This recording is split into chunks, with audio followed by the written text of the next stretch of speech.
Bonjour les poissons et bienvenue pour votre guidance de la semaine du 18 au 24 décembre 2023. Je vous rappelle que ce ne sont pas des prévisions, des prédictions et encore moins une voyance, mais ce sont des énergies voilà, qui peuvent correspondre à vos situations et avec lesquelles vous pouvez travailler. Donc n'hésitez pas à mettre un petit j'aime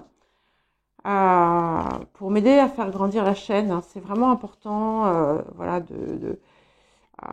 pour moi. Voilà. Et aux personnes qui passent par ici et voilà, qui ne sont pas intéressées, mais qui éprouvent le besoin de mettre des commentaires désagréables, comme la personne qui m'a dit que je ressemblais à je ne sais pas quoi. Passez votre chemin. Ensuite, oui, une petite réponse à quelqu'un qui m'a dit quand est-ce que vous parlez des signes. Alors, je ne sais pas si en fait, dans cette question, vous demandiez quand est-ce que je vais parler comment dire, des personnes qui peuvent être dans votre vie, d'autres signes. Je ne le fais pas parce que, pour plusieurs raisons. Déjà parce que vous pensez bien que tous les poissons de la Terre ne vont pas, par exemple, rencontrer un taureau ou une taureau. Voilà, c'est extrêmement limitant en fait. Parce que, bien entendu, quand je fais les guidances, je les fais par signe. Parce que c'est quand même ce qui nous définit principalement autour du soleil, de la lune, de l'ascendant. Les autres planètes exercent également quand même un impact. Et on peut aussi avoir une énergie qui n'est pas de notre signe. Nous portons tous les signes en nous, d'une façon comme d'une autre. Ne serait-ce que par l'impact des planètes qui sont en maîtrise des autres signes. Je vais vous donner un exemple. Moi, je suis Gémeaux, ascendant Balance, et j'ai ma lune en Verseau. Mais il se trouve que Soleil, Vénus, Mars, oui, et Mercure sont en Gémeaux, mais sont en maison 8, la 8e maison, à part Mercure qui est dans le 9. La maison 8, la 8e maison, déjà, c'est la maison du Scorpion. Le maître du Scorpion, c'est Pluton, et son autre maître, son premier maître, en fait, c'est Mars. Donc, en fait, ils ont une double maîtrise. Il y a une double maîtrise, Mars et Pluton. J'ai un Mars qui est très aspecté. J'ai un Pluton qui est très aspecté aussi. Donc, j'ai un fort impact du Scorpion. Et parfois, je peux dégager une énergie. Attention, je ne parle pas de choses positives ou négatives, mais pour certaines choses, cet impact, je l'ai en moi. Et donc, si vous prenez un exemple comme ça, vous allez dire à quelqu'un « Ah, mais là, je vous vois rencontrer quelqu'un, je vois une énergie de Scorpion. Et si ça se trouve, la personne n'est pas ni soleil, ni ascendant, ni lune, mais va avoir voilà, tout un tas d'autres énergies qui vont peut-être pouvoir donner une part scorpionesque importante. Voilà, donc soyez acceptés. Voilà, après, d'autres personnes vont le faire et il n'y a aucun souci. Chacun est libre de faire comme il l'entend. Et attention, je ne dis pas que ma façon de faire est meilleure, pas du tout, absolument pas. C'est que pour moi, voilà, je ne. D'abord, je ne m'engagerai pas à dire, voilà, vous allez rencontrer, ça va être un Scorpion, un Taureau, un Vierge, une Capricorne, une Lionne, enfin peu importe, voilà. Non, non, voilà. Si c'est ça que vous attendez, non.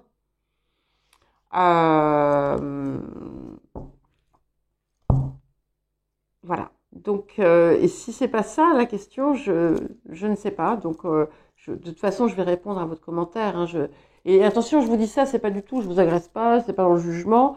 J'essaie d'expliquer pour tout le monde ma façon de procéder. Je pense que c'est important de le savoir.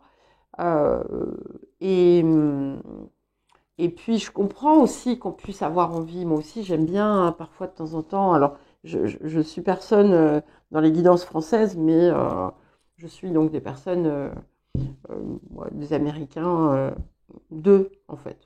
Et encore, j'ai pas trop le temps, donc c'est une fois par mois maintenant. Bon, quand on parle de l'autre énergie, ouais, je me dis ah tiens. Je regarde, je fais un petit tour d'horizon si ça me parle ou pas. Mais je sais aussi que voilà, c'est pas représentatif. Voilà, c'est tout. Hein. Et voilà. Et j'en viens au dernier point. Et je pense que c'est le plus important, c'est que en fait, ça enferme dans quelque chose et ça limite les possibilités. Parce que si vous vous dites, ok, on m'a dit que il y avait cette personne qui arrivait dans ma vie, alors je vois une énergie de feu par exemple, donc ça sera soit Sagittaire, soit Bélier, Lion, et donc on pourrait avoir tendance, s'il n'y a pas cette énergie-là, à faire le blackout sur tout le reste. Voilà. Et c'est pour ça que c'est incorrect, parce que effectivement, peut-être que cette personne, au premier abord, n'aura pas ces énergies-là, mais qu'elle les aura autrement. Voilà. Et je pense qu'il ne faut pas se limiter dans ce sens-là. Voilà, désolée pour le petit laïus. Euh, et nous allons passer à l'énergie de la semaine. Oups là. Tiens, bah voilà. Alors, vous avez un Gémeaux qui arrive dans votre vie. Donc, non, le Gémeaux, c'est vous qui... Il y a un travail ici qui s'opère. On regardera vite fait les autres aussi, hein, puisque si elles sont tombées, c'est pas pour rien. Ici, on est vraiment dans quelque chose qui touche à la communication, aux échanges, à la façon aussi dont on communique. Peut-être que vous avez besoin aussi de comprendre des choses, de vous informer. C'est aussi un appel à vraiment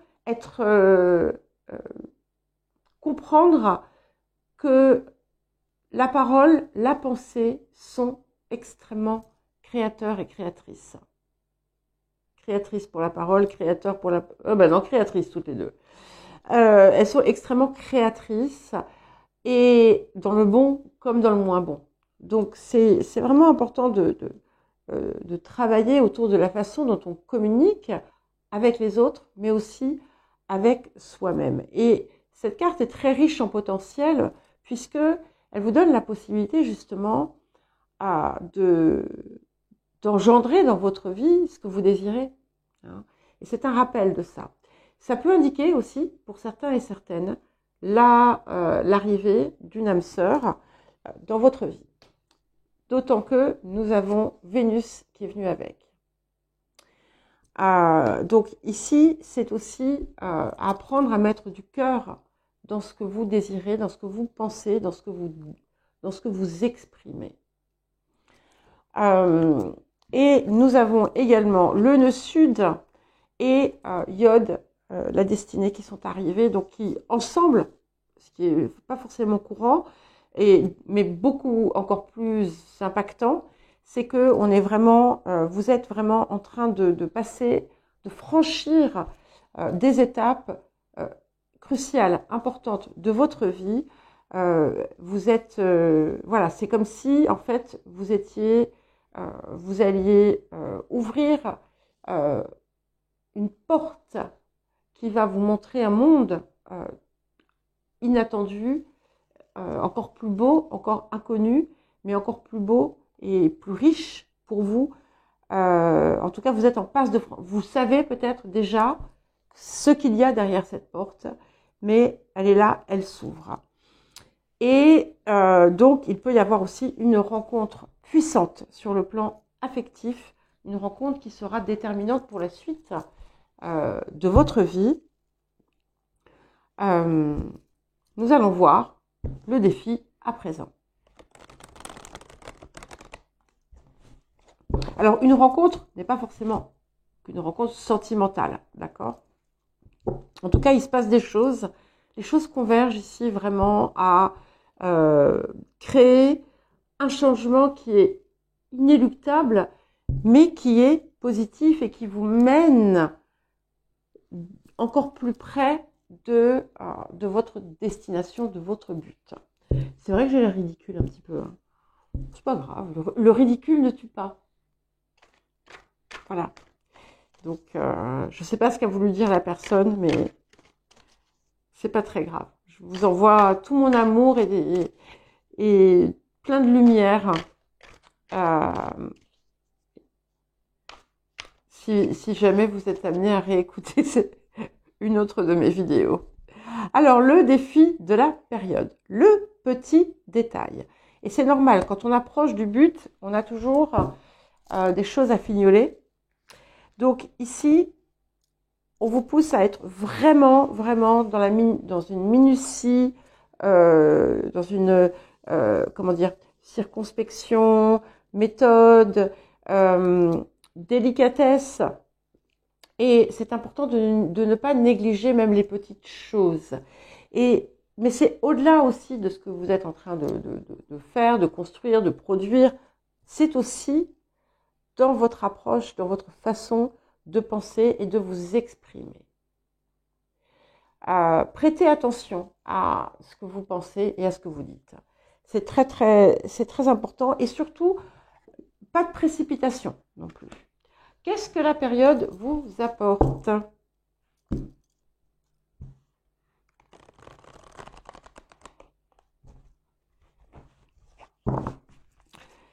Qu'est-ce que la période vous apporte ? Les poissons.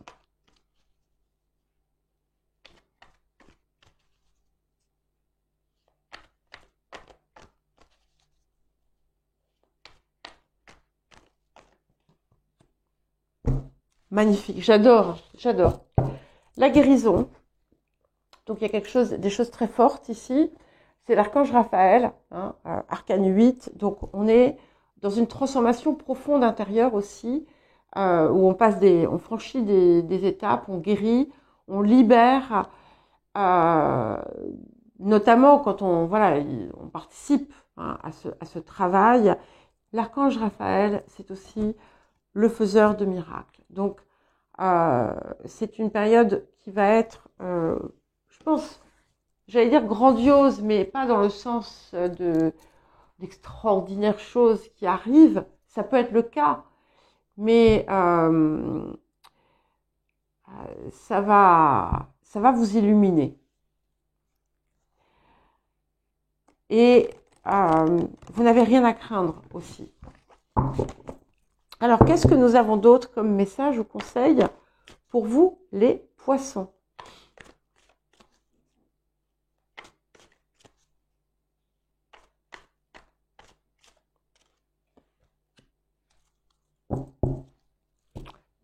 Voilà.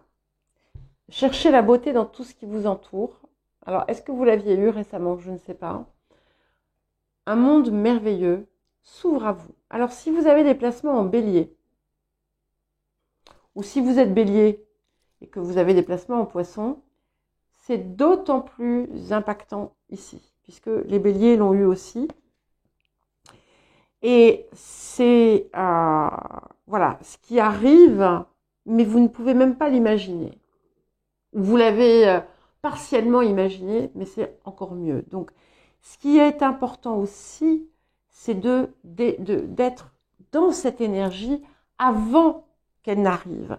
D'où cette carte du Gémeaux et de Vénus, qui vous appelle aussi à voir la beauté dans tout ce qu'il y a, de la ressentir, d'être déjà, si vous n'êtes pas encore là où vous désirez être, de ressentir en vous l'énergie que cela va vous procurer, le ressenti que cela va vous procurer, en vous imprégnant des choses qui justement sont évocatrices de cela.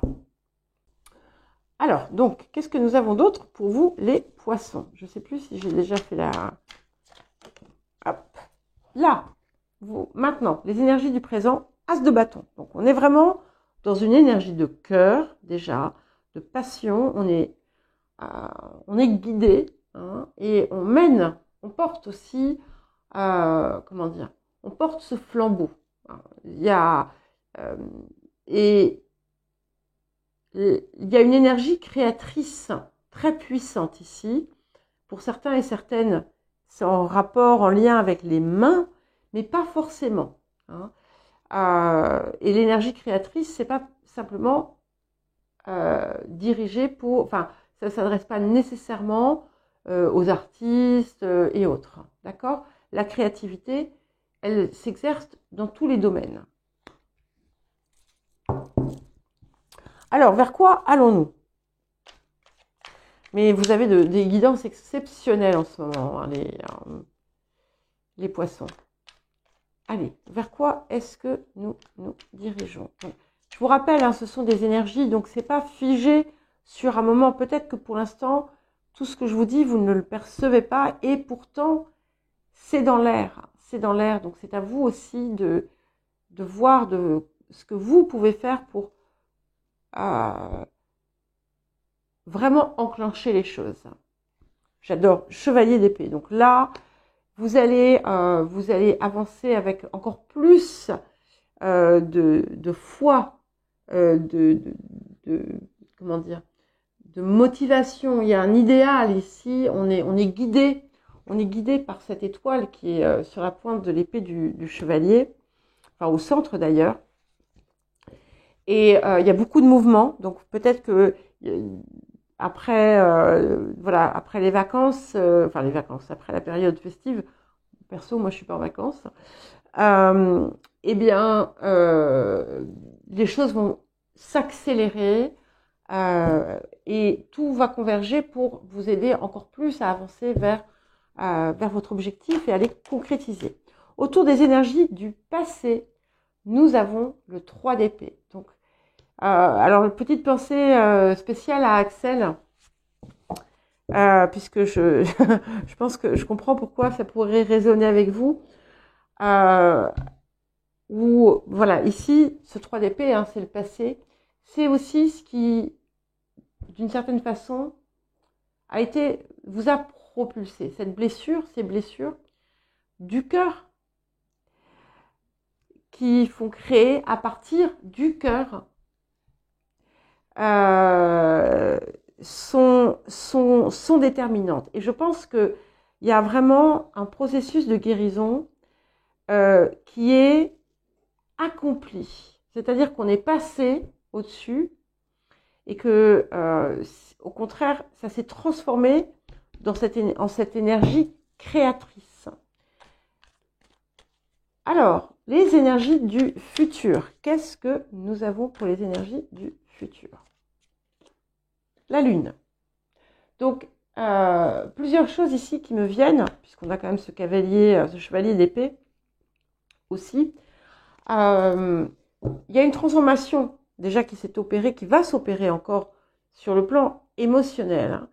Mais ici, la Lune, je ne la vois pas forcément dans son archétype familial, maternel, émotionnel. Je la ressens comme le potentiel latent, caché, qui est en train d'émerger. Et comme je vous disais tout à l'heure, vous ne voyez pas encore tout.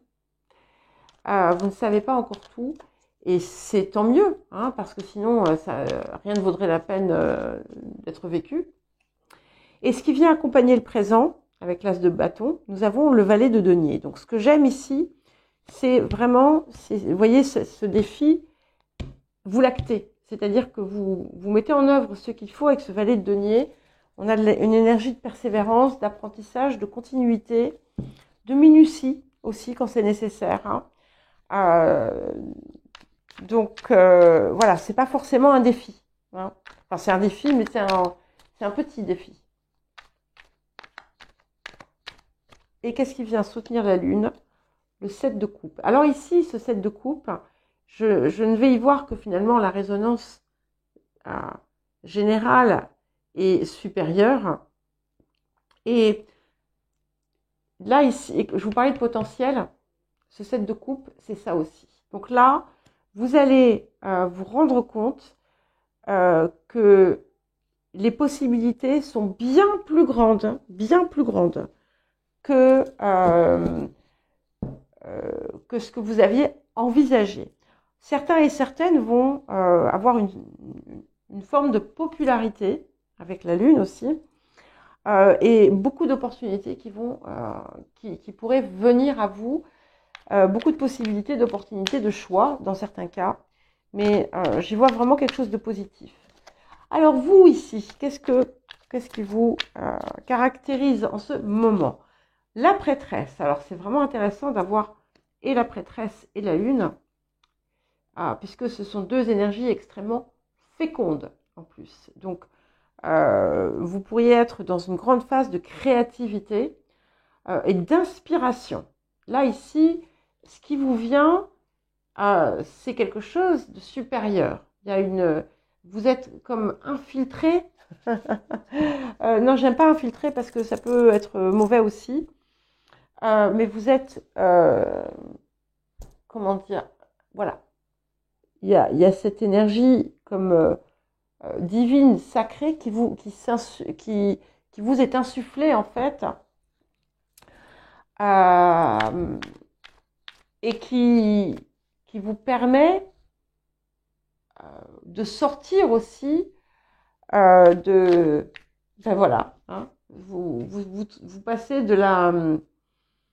du poisson à la sirène, hein, donc vous allez, enfin bon, c'est pas une vraie sirène, mais on peut la voir comme ça, hein. Vous dansez sur l'eau, c'est-à-dire que là, c'est comme si vous aviez apprivoisé tout votre être. Alors, les facteurs environnants, qu'est-ce que nous avons pour les poissons? Le 4 de coupe. Ok, donc ici, j'ai envie de le prendre comme on avait l'archange Raphaël, comme quelque chose qui va vous être tendu, une chance incroyable. Pour d'autres, c'est aussi que vous avez plein de possibilités et que vous ne les voyez pas. Vous ne prenez pas ce qui est le plus évident. Voilà. Mais en tout état de cause, un miracle est possible pour tout le monde. Voilà. Il peut y avoir vraiment quelque chose qui va vous être offert. Les émotions intérieures. Qu'est-ce que nous avons autour des émotions intérieures? Ok. Le 6 d'épée. Donc, vous avez vraiment envie de le faire, ce nouveau départ. Vous êtes dans cette énergie, d'ailleurs. Attention à ce que ce ne soit pas de la fuite, hein, parce que de temps en temps, vous pourriez peut-être avoir des sursauts de peur qui vous disent « Oh, je pars en courant, je fais pas ça ». Non, mais on est plutôt vraiment dans une idée d'aller de l'avant.